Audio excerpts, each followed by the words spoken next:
Hello dear students, welcome back to organize knowledge channel. और आज की जो वीडियो है उसमें हम डिस्कस करेंगे worksheet number 95 for class 9th। विषय हिंदी है और ये वर्कशीट आपके लिए 22 फरवरी 2022 के लिए शेड्यूल की गई है। आज की जो वर्कशीट है प्यारे बच्चों, उसमें हम जो हमारा चैप्टर है मेरे संग की औरतें, उसी को कंटिन्यू करते हुए आगे पढ़ेंगे। वर्कशीट शुरू करने से पहले प्लीज़ चैनल को सब्सक्राइब कर लीजिए, बेल आइकन को भी प्रेस कर लो ताकि आपको आने वाली वीडियोस की नोटिफिकेशन वो समय से मिल जाए। देखिए क्या दिया गया है। प्यारे बच्चों, इन कार्यपत्रकों के माध्यम से अब तक आपकी पाठ्य पुस्तक क्षितिज भाग 1 के पाठों पर चर्चा की जा रही थी। आइए आज के कार्यपत्रक में कृतिका के पाठ मेरे संग की औरतें पर चर्चा करते हैं, जिसकी लेखिका मृदुला गर्ग जी हैं। ठीक है, तो इसकी लेखिका कौन है? लेखिका है मृदुला गर्ग। देखिए, एक बात हमसे एक सी रही, हम में एक सी रही। तो अभी आगे जो है लेखिका बताती हैं। पिछली वर्कशीट में उन्होंने अपनी बहनों के विषय में चर्चा की थी। इस वर्कशीट में वो आगे जो है अब हमें अपनी जो यादें हैं उनको साझा करती हैं कि एक बात हमें एक सी रही, घर बार को परंपरागत तरीके से हमने भले न चलाया हो, उसे तोड़ा भी नहीं। यानी यहाँ पर लेखिका बताती हैं कि जिस तरह से औरतों से उम्मीद की जाती है कि परंपरागत तरीके से जो घर बार है उसको चलाएंगी, कि हम ऐसे भले ही जो है घर को ना चला सके हों, लेकिन यहाँ पर एक बात लेखिका ज़रूर कहना चाहती हैं हमसे कि उन्होंने घर को तोड़ा भी नहीं। तोड़ने का मतलब क्या है कि जैसे अगर शादी नहीं चलती है तो तलाक ले लिया जाता है, तो यहाँ पे लेखिका कहती हैं कि मैंने जो है तलाक भी नहीं लिया। शादी एक बार की और उसे कायम रखा, चाहे तलाक की कगार पर खड़ी चली हो पर कगार तोड़ डूबी नहीं। यानी उन्होंने कभी भी जो है बोझ समझकर शादी को तलाक उन्होंने नहीं लिया। शायद इसलिए कि जैसा मैंने अपने पहले उपन्यास में लिख डाला था कि हम सभी विश्वास करती रही होंगी कि मर्द बदलने से कोई प्रयोजन सिद्ध नहीं होता, कि ऐसा नहीं होता कई बार कि अगर आप दूसरी शादी कर भी लेते हो तो आप जो चाहते हो वो कर सकते हो, तो क्यों ना जो आपकी पहली शादी है उसी के साथ अपनी इच्छाएं जो है वो पूरी की जाएं। ठीक है, घर के भीतर रहते हुए भी अपनी मर्जी से जी लो तो काफ़ी है। तो घर के भीतर भी हम अपनी मर्जी से अपनी जो ज़िंदगी है उसको जी सकती हैं, ऐसा लेखिका का मानना है। उसके बाद देखिए, शादी के बाद मैं बिहार के एक ऐसे छोटे कस्बे डालमिया नगर में रही जहां मर्द औरतें चाहे पति पत्नी क्यों न हो, पिक्चर देखने भी जाते तो अलग अलग जो दड़बों हैं उनमें बैठते थे। मैं दिल्ली से कॉलेज की नौकरी छोड़कर वहां पहुंची थी। ठीक है, और नाटकों में अभिनय करने की शौकीन रही थी। तो मृदुला गर्ग जी बताती हैं कि वो जो है नाटकों में जो अभिनय होता है, एक्टिंग होती है, उसको करने की बड़ी शौकीन थी और इसलिए मैंने अब उनके चलन से हार नहीं मानी। तो वहाँ पर जो माहौल था बिहार के एक छोटे कस्बे डालमिया नगर में, जहाँ जो मर्द हैं औरतें हैं वो बेशक पति पत्नी हो लेकिन वो एक साथ पिक्चर नहीं देख सकते थे। मैंने उस रिवाज को जो है एक परंपरागत तरीके से निभाना ज़रूरी नहीं समझा। ठीक है, मैंने उस चलन से हार नहीं मानी और साल भर के भीतर उन्हीं शादीशुदा औरतों को पराए मर्दों के साथ नाटक करने के लिए मना लिया। अगले 4 साल तक हमने कई नाटक किए। अकाल राहत कोष के लिए, यानी जो पीड़ित व्यक्ति होते थे अकाल में, उनके जो है गुजर बसर के लिए वो नाटक करके पैसा इकट्ठा करती थी। वहाँ से निकली तो कर्नाटक के एक और छोटे कस्बे बागलकोट में पहुँच गई। अब वो कहाँ पहुँची? बागलकोट में, कर्नाटक में एक छोटा सा कस्बा। तब तक मेरे 2 बच्चे हो चुके थे जो स्कूल जाने लायक उम्र पर पहुँच रहे थे, पर वहाँ कोई ढंग का स्कूल ही नहीं था। लोगों की राय पर मैंने पास के कैथोलिक बिशप से दरख्वास्त की कि उनका मिशन वहाँ के सीमेंट कारखाने की आर्थिक मदद से हमारे कस्बे में एक प्राइमरी स्कूल खोल दें।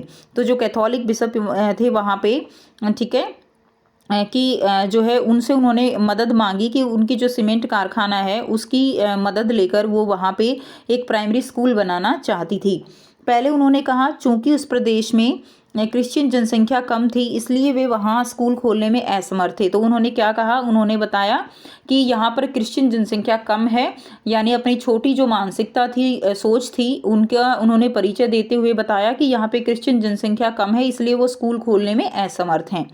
मैंने गैर क्रिश्चियन बच्चों को भी शिक्षा पाने के लायक सिद्ध करते हुए अपना इसरार जारी रखा। यानी लेखिका उन्होंने किसी तरह आर्ग्यू करके, और उनको जो क्रिश्चियन बच्चे नहीं थे उनकी शिक्षा भी महत्वपूर्ण है, वो भी बच्चे हैं, उनका भी हक है, इस तरह की बातें उनके वो कहते हुए उनको इस बात के लिए मना लिया। तब उन्होंने कहा कि हम कोशिश कर सकते हैं कि हम ऐसा कर सकते हैं, खोल सकते हैं स्कूल, लेकिन आपको एक गारंटी देनी होगी। और गारंटी किस बात की? कि आप हमें यकीन दिलाएं कि वह स्कूल अगले 100 वर्षों तक चलता रहेगा, कि वो 100 साल तक वो स्कूल जो है वो लगातार चलता रहेगा, तभी मैं उसके ऊपर पैसे लगाऊंगा। ठीक है, यानी वो बेसिर पैर की बात जो होती है ना, बेतुकी बातें वो कर रहे थे स्कूल ना खोलने के लिए। मुझे गुस्सा आ गया। मैंने कहा स्कूल की छोड़िए, किसी के बारे में यकीन नहीं दिलाया जा सकता कि वह अगले 100 बरस तक चलेगा।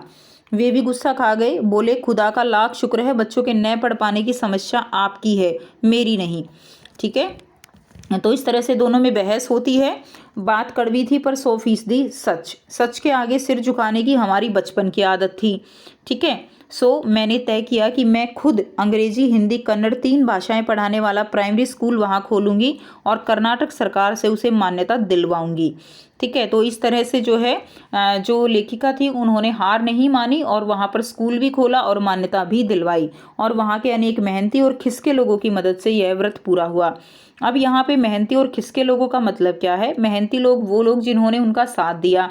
ठीक है, या जैसे लेखिका है, उनका साथ देने वाले लोग जो थे वो जो है उनके लिए मेहनती थे। और खिसके लोग जो कि बिशप जैसे लोग, जो क्रिश्चियन थे यहाँ पे, कैथोलिक बिशप, वो जो है खिसके लोग थे, क्योंकि उनके एक तरह से ये जिद भी हो चुकी थी कि उन्होंने स्कूल खोलने से मना कर दिया, तो लेखिका ने एक तरह से इसको चुनौती स्वरूप लिया था, तो इसीलिए उन्होंने कहा है कि खिसके लोगों की मदद से यह व्रत पूरा हुआ।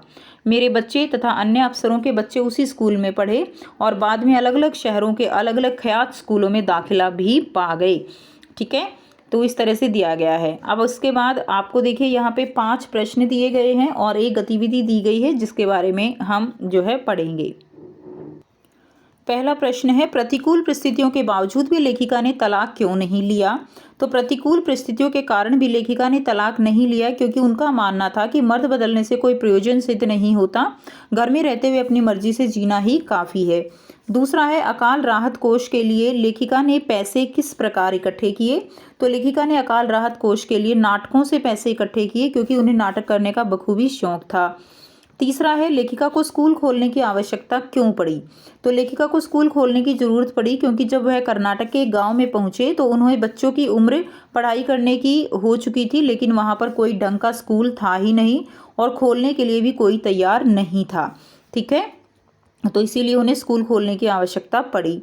प्रश्न 4 है, स्कूल खोलने में कैथोलिक बिशप ने लेखिका की मदद क्यों नहीं की? तो उनके अनुसार क्रिश्चियन जनसंख्या कम होने के कारण वे स्कूल खोलने में असमर्थ थे। बाद में उन्होंने 100 साल तक स्कूल खुला रहने की गारंटी मांगी, जिससे दोनों में झगड़ा हो गया। ठीक है, और उन्होंने लेखिका की मदद नहीं की। प्रश्न 5 है, किस प्रकार के लोगों ने लेखिका को स्कूल खोलने में मदद की? तो अनेक मेहनती और खिसके लोगों ने लेखिका को स्कूल खोलने में मदद की। ये आंसर आप जो है इसमें लिख देंगे। उसके बाद आपको गतिविधि दी गई है, अनेक मेहनती और खिसके लोगों की मदद से यह व्रत पूरा हुआ। वाक्य से आपकी क्या समझ बनी, अपने विचार लिखिए। तो यहाँ पे देखिए, मेहनती लोग वो हैं जिन्होंने लेखिका की स्कूल खोलने में मदद की और अपनी तरफ से पूरे प्रयास किए, लेकिन खिसके लोग कैथोलिक बिशप जैसे हैं जिन्होंने यह कहकर इनकार कर दिया कि यहाँ पर क्रिश्चियन बच्चों की संख्या कम है, इसलिए वे स्कूल खोलने में असमर्थ हैं, जबकि उन्हें यह सोचना चाहिए था कि बाकी भी बच्चे हैं, उनका भी पढ़ाई पर उतना ही हक है जितना क्रिश्चियन बच्चों का। ठीक है, तो ये हमारी समझ बनी, तो ये आप आंसर लिख देंगे। सो ये थी बच्चों आपकी आज की हिंदी की वर्कशीट। आई होप सभी बच्चों को ये क्लियर है।